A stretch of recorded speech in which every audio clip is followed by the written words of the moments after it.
Bueno, primero, paciencia, porque yo tardé años. O sea, no lo vas a tener en un mes. Años. ¿Vale? No sé cuántos años tienes, pero cuanto antes empieces, mejor, porque la flexibilidad es mucho más, es como los idiomas. Cuanto antes empieces, mejor. Entonces, nuevamente es mucho más fácil con alguien que te ayude, pero yo siempre he hecho, voy a intentar ayudarme a mí misma, ¿vale?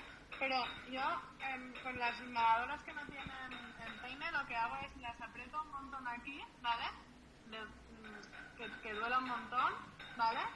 Durante un minuto, ¿vale? Eso lo hago cada día y tenía a un par que eran así, ¿vale?